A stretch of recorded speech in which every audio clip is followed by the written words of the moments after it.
오늘은 하나님의 말씀을 잊지 말고 기억하라.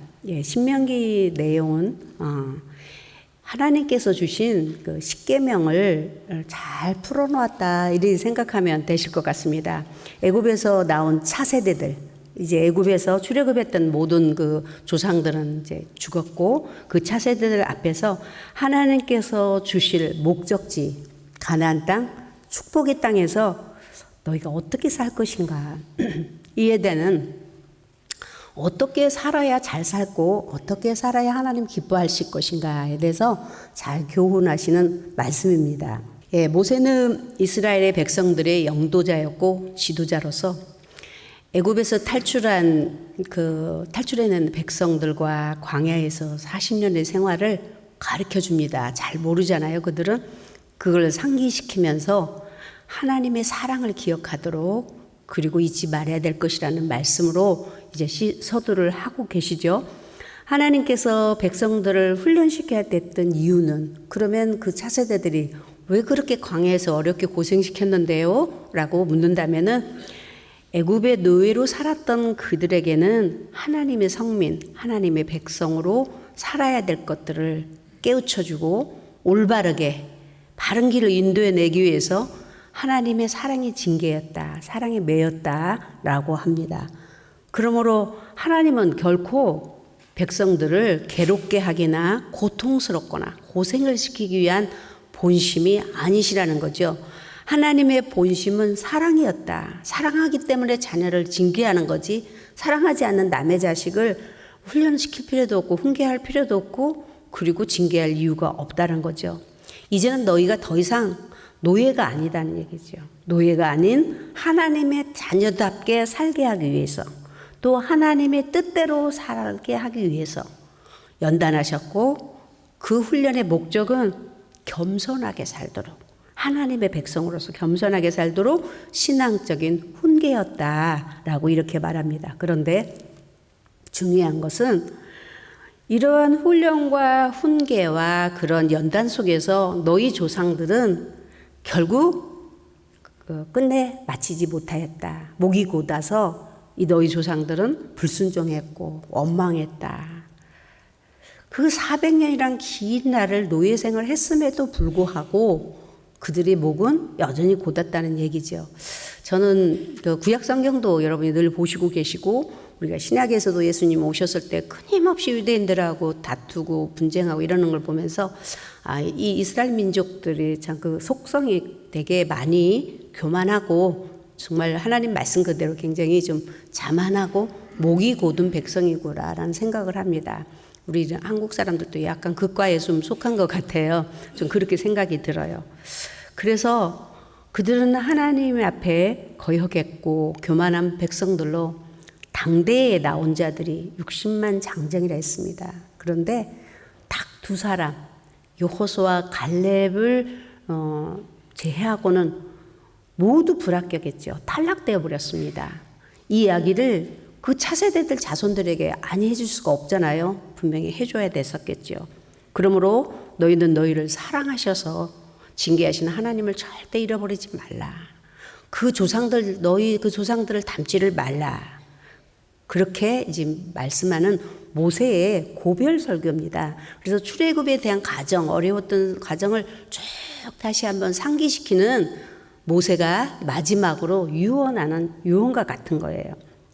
그 모세에 대해서 우리가 좀 설명을 한다면 여러분이 잘 알고 있지만 애굽에 간 동기 야곱의 아들 요셉이 형들에 의해서 야곱의 아들이 12명 있는데 11번째 아들이죠 요셉이. 근데 요셉이 형들에 의해서 그러니까 배가 달린 형제들이에요. 그래서 그랬는지 모르고 또 아버지 야곱의 사랑을 유독 요셉이 받다 보니까 형들의 시기로 말미암아서 애굽의 노예로 팔려가게 되었고 그 노예 생활 속에서도 그가 하나님을 저버리지 아니했기에 하나님의 함께 하심으로 애굽의 국무총리가 되어서 그 국무총리가 된 그때에 그 온 세상의 가뭄이 극심했으므로 결국은 그 양식을 구하러 온 그 형제들로 인하여서 야곱과 그 형제들 가족들이 불갑을 애굽에 정착 이민을 하게 됐습니다.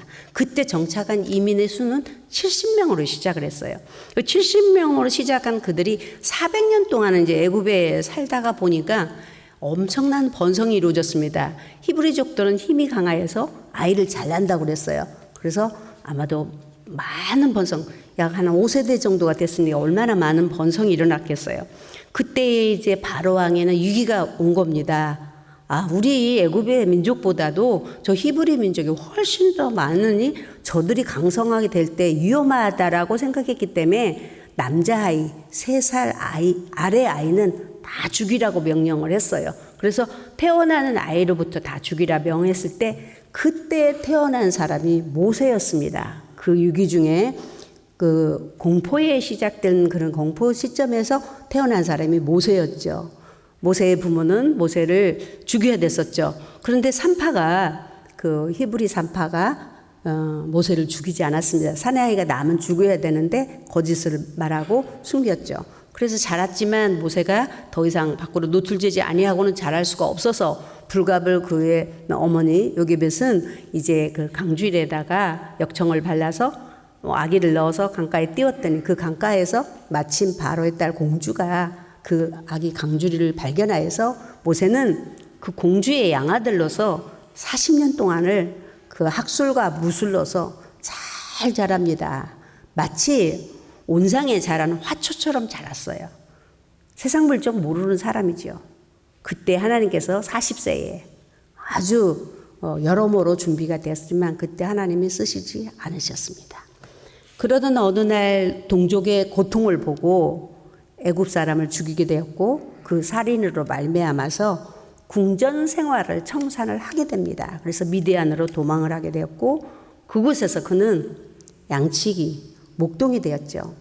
아주 천하고 낮은 자, 잡초처럼 40년을 삽니다. 무엇을 바라고 원하는 것 없이 가장 낮은 자리에서 살았지요.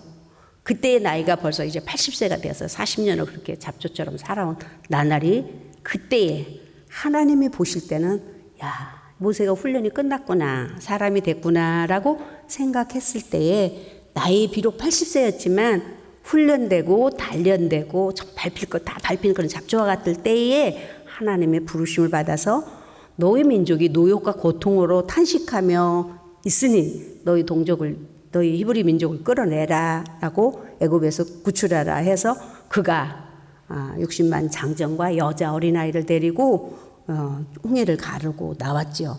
그는 이제 영도자가 되었습니다. 백성을 위한 민초가 된 거예요. 화초가 됐을 때도 할 수 없었고 잡초였을 때도 하나님의 훈련이었지만 그래서 사람들이 많이 말하죠. 우리 인생에는 3번의 때가 있다 라는 말이 아마 여기서 나오지 않았나 싶어요.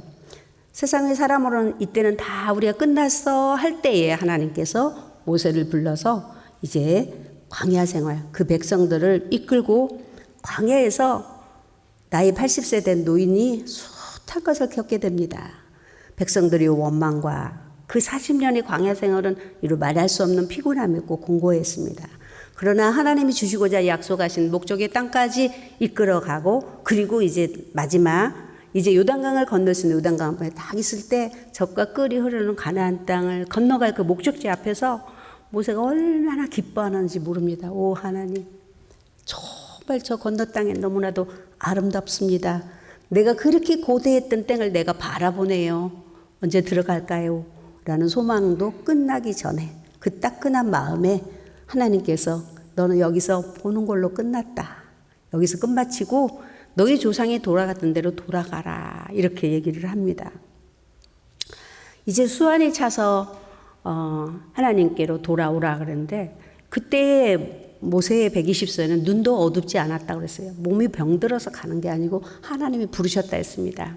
어쩌면 사람의 생각으로는 내가 120살 될 때까지 40년을 그렇게 고생하면서 여기 왔던 것은 그 목적지 가나안 땅 한번 밟아보러 왔는데 하나님이 왜 이러십니까? 라고 이렇게 말할 수 있었지만 모세는 그 말씀에 순종합니다. 물론 율법의 대표니까 율법으로서 이제 마감을 하는 겁니다. 그때에 모세가 자기의 이제 죽음이 가까웠다는 사실을 알았을 때 그냥 나는 죽겠다 했겠습니까? 그렇지 아니하고 그 출애굽 애굽에서 살았지 않았던 그 광야를 제대로 겪지 않았던 그 차세대 그들에게 그 과정을 설명을 안 해줄 수가 없는 거죠. 그래서 너희가 꼭 잊어버리지 말고 기억하며 살아라. 그래야만이 너희가 사는 길이 열린다라는 것이 신명기입니다. 신의 명령을 기록해 놓은 게 신명기라고 합니다. 그 중에서 오늘 본문을 간단하게 좀 보려고 합니다. 네. 첫째로 기억하고 잊지 말아야 될 것, 오늘 본문은 말씀하죠. 첫째로 기억할 것, 잊지 말아야 될 어린 양의 보혈의 피라고 그렇게 얘기하죠. 출애굽할 때에 어린 양 피 한 마리를 각각 집에서 잡아서 그 피를 문설주에 다 발라라, 대문에 발라라고 그랬어요. 집에다가. 그 문설주에 발랐더니 밤에 갑자기 죽음의 사자가 확 그 바람과 막 태풍이 불면서 죽음의 사자를 휙휙휙 막 넘어다닙니다. 근데 그 문설주에 피 바른 집은 넘어가는 거예요. 그 외에는 피가 없는 집은 그 장자를 짐승이든 사람이든 다 죽습니다.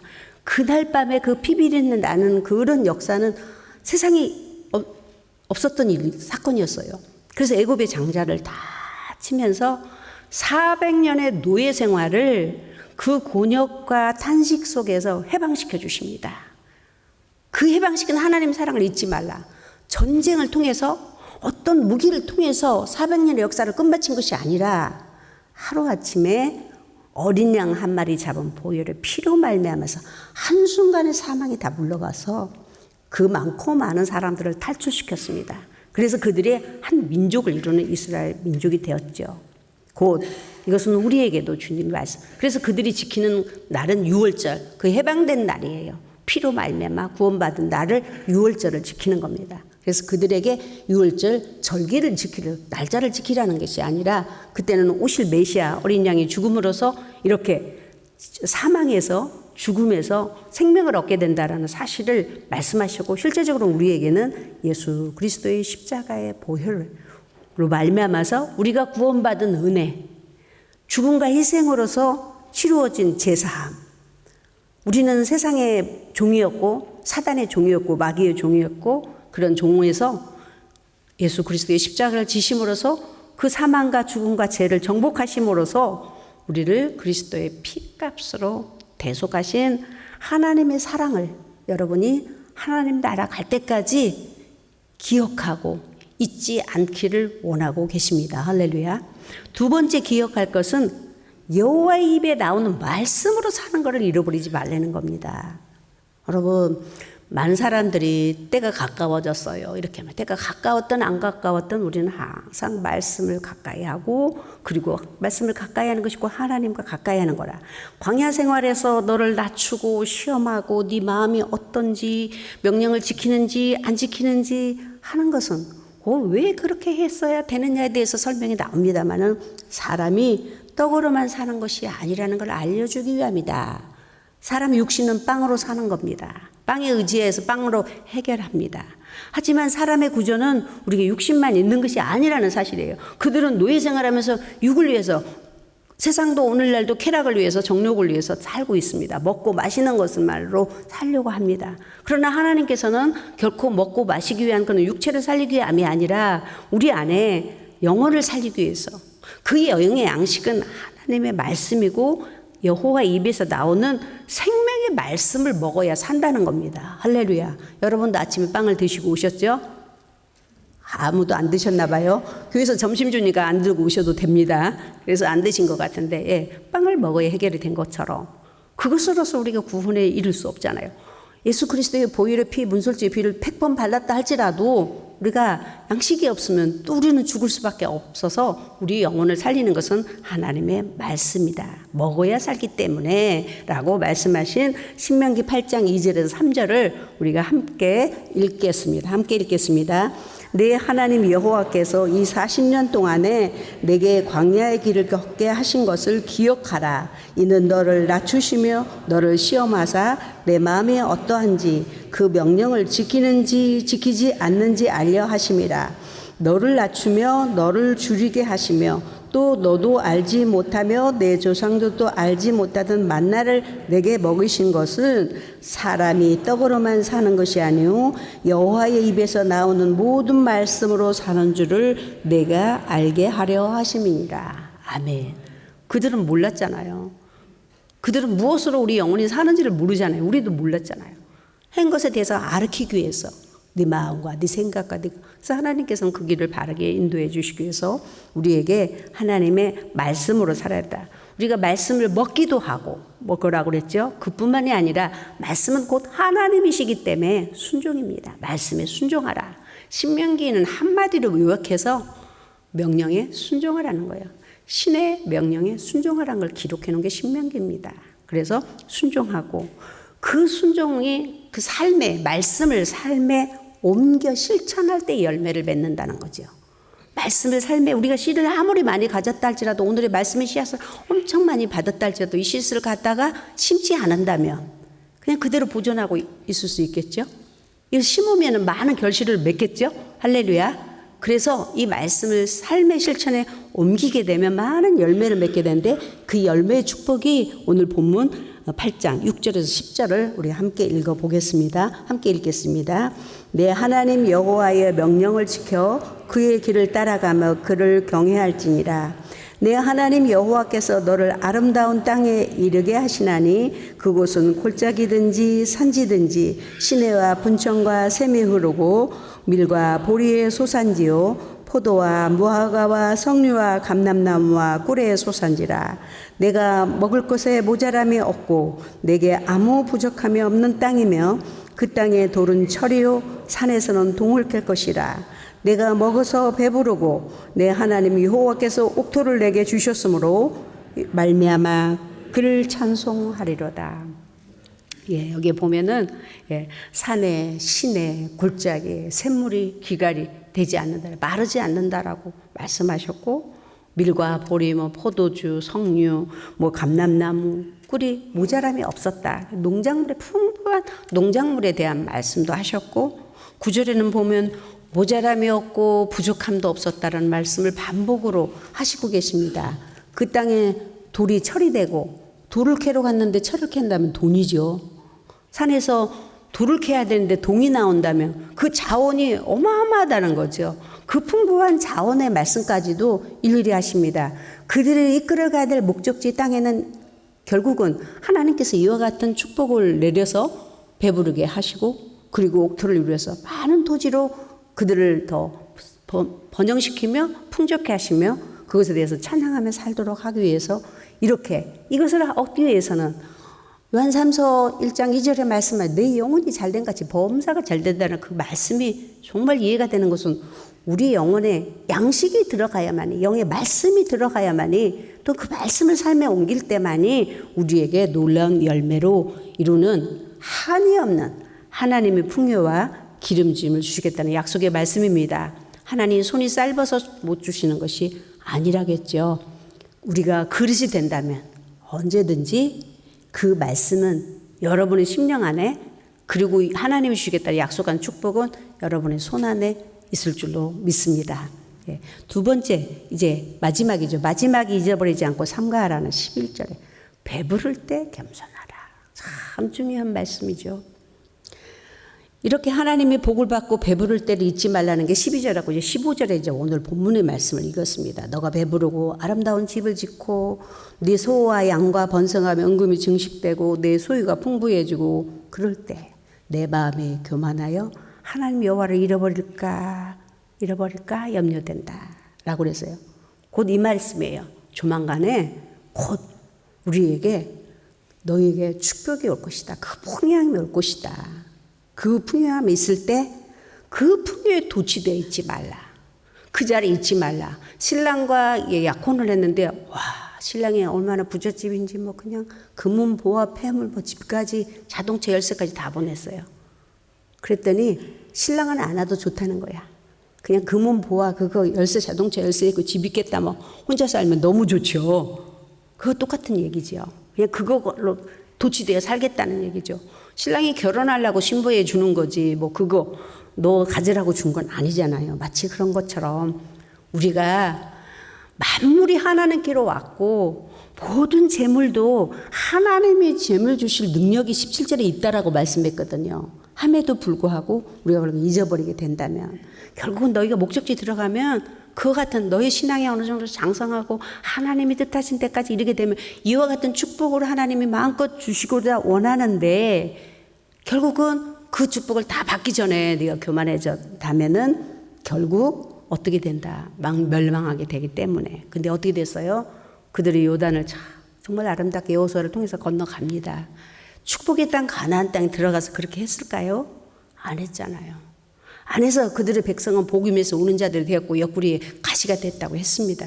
그리 신신당부를 했는데 안 하죠. 했기 때문에 오늘 또 우리에게는 주님께서 말씀하시는 겁니다. 그래서 잠언 30장 7절과 9절에 솔로몬은 어떻게 우리에게 얘기하는지 한번 같이 읽어 보겠습니다. 예, 내가 두 가지를 주께 구하였사오니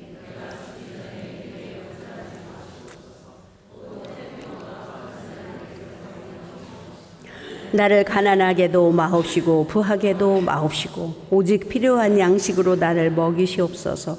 혹 내가 배가 불러서 하나님을 모른다 여호와가 누구냐 할까 하오며 혹 내가 가난하여 도둑질하고 내 하나님의 이름을 욕되게 할까 두려워함이니라. 아멘. 예, 그렇습니다. 참 우리에게 엄청난 교훈을 주시는 오늘 이 잠언의 이 말씀입니다. 우리 하나님 나를 그냥 최고로 부자 되게 해주세요. 최고로 많은 것을 갖게 해주세요. 라고 말한 만큼을 우리가 하나님께 구한다면 그만큼의 준비가 되어 있어야 되는 겁니다.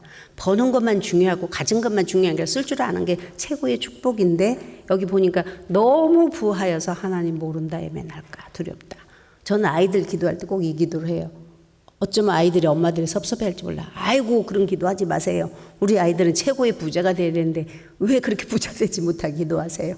이렇게 할 수 있고 너무 가난하면 예배도 못 드리고 남의 물건 도둑질하게 해도 도둑질 한다는 얘기가 아니잖아요. 마음이 세상에 가 있으니 어떻게 하나님을 잘 믿을 수가 있겠습니까? 그러므로 우리가 필요한 것으로 필요한 양식으로 그래서 마지막 두 가지 죽기 전에 소원입니다 라는 이야기를 합니다. 맞습니다. 배고플 때 가난할 때가 훨씬 더 도둑도 없고 범죄도 없었습니다. 부자요 풍요해질 때 범죄도 더 훨씬 많다는 거죠. 하나님 축복과 재물 주시는 이는 하나님이십니다. 예. 하지만 오늘 17절에 보면 우리가 교만해져서 내 능력으로 내 힘으로 재물을 얻었다. 재물은 하나님께서 주시는 거라서 우리가 청지기의 사명을 감당할 만할 때 하나님 분명히 풍족하게 전자에 말씀하신 축복을 주실 것입니다. 재물을 얻었다 자랑하지 말라. 그리고 또한 자신이 소유하고 있는 재물 얻는 능력이 곧 나의 마치 내가 해놓은 공로처럼 여기지 말라는 거죠. 착각하는 그 자체가 교만이다. 자랑하는 게. 그래서 재물을 교만의 도구로 삼지도 말고 그리고 재물을 자랑의 도구로 삼지 말라. 오늘 그것은 세상이 하는 것 이야기지 세상 사람 안 믿는 사람이 하는 거지 우리는 하나님 주신 걸 청지기의 사명 가져서 잘 그걸 하나님 의지하에 우리가 해야 되는데 바울도 말하고 에레미야 선지자도 그런 걸 자랑하지 말라고 그랬어요. 그건 세상이 자랑하는 거라고. 그것은 바울도 말해요. 십자가 외에는 자랑할 게 없다고 그랬습니다. 돌고 도는 게 인생이 가지고 있는 모든 재물들입니다. 하기 때문에 주님은 십자가 외에는 자랑하지 말라. 정말 믿는 자가 믿음 자랑하고 신앙 자랑하고 예수 그리스도 십자가 자랑하고 예수님의 보혈의 피를 기억하고 사는 것이 그것이 믿는 자의 삶이지. 결국 하나님이 여기 말씀하시기를 네 능으로 받은 거 아니고 네 수고로 얻은 게 아니고 내가 다 준 것이니까 자랑하지 말고 착각하지 말고 교만하지 말라. 에레미야 선지자는 말씀합니다. 에레미야 9장 23절과 24절에 말씀하죠. 함께 읽겠습니다. 여호와께서 이와 같이 말씀하시되 지혜로운 자는 그의 지혜를 자랑하지 말라. 용사는 그의 용맹을 자랑하지 말라. 부자는 그의 부함을 자랑하지 말라. 자랑하는 자는 이것으로 자랑할지니 곧 명철하며 나를 아는 것과 나 여호와는 사랑과 정의와 공의를 땅에서 행하는 자인 줄 깨달은 것이니라. 나는 이 일을 기뻐하노라. 여호와의 말씀이니라. 처음도 여호와의 이와 같이 말씀하시되 마지막도 여호와의 말씀이니라고 이렇게 말씀해 주셨습니다. 세상 모든 것은 다 무너지고 넘어지고 없어져도 오직 우리의 믿음, 십자가 자랑하는 그 믿음을 가지고 결국 우리는 하나님께 가는 거죠. 그래서 주님은 말씀하시길 우리가 기억하고 잊지 말아야 될 것은 항상 내가 풍요로워질 때 더 겸손해야 된다는 사실을 기억하고 14절에 말씀했습니다. 너를 애굽 땅 종되었던 집에서 이끌어내시고 인도하시고 위험과 강야에서 불뱀과 정갈에서 여러분을 건지신 그 메마른 땅에 물을 내신 하나님의 은혜를 기억하라 이 말입니다. 예, 우리는 죄와 사망에서 의의 자녀로 하나님께서 죄에서 우리를 이끌어내셨습니다. 그 이끌어내심에 감사하여 기억하고 잊지 않고 죄 중에서 사망의 중에서 하나님 자녀로 이끄신 하나님께 우리는 그 하나님을 자랑하고 하나님의 크신 사랑을 기억하고 하나님이 끌어내신 능력을 보혈의 피 하나로 사망에서 생명으로 옮기신 그 능력을 이끌어낸 것을 잊지 말라 하십니다. 왜 잊지 말아야 될까요? 뭐 당연하지 뭘 그렇게 물어봐요. 저한테 그렇게 얘기하겠죠. 오늘 16절 한번 본문을 좀 보여주시면 좋겠습니다. 우리 본문의 16절을 한번 같이 읽어보겠습니다. 16절. 네, 내 조상들도 알지 못하던 만나를 광야에서 내게 먹이셨나니 이는 다 너를 낮추시며 너를 시험하사 마침내 내게 복을 주려 하심이었느니라. 이렇게 말씀하시면 마침내 여러 개 영의 복이 되든 육의 복이 되든 어떤 문제가 되든 어디서 무엇을 하든 여러분에게 복을 주시기 위함이라. 마침내 복을 주려 함이라고 말씀했습니다. 마침내 한 영혼의 생명과 은혜의 복으로 우리의 삶을 인도하시고 또 언약의 하나님께서 우리를 기억하여 주시고 또한 우리를 영원한 소망의 집으로 인도하실 그 주님을 우리는 기억하며 잊지 말고 살아야 될 줄로 믿습니다. 아무쪼록 오직 예수 그리스도만이 여러분의 삶의 전부이고 우리 십자가 외에는 자랑할 게 없다라는 사실을 믿어 늘 주님을 기억하며 주님의 축복으로 가득 채우시기를 예수님으로 축원드립니다. 기도하겠습니다.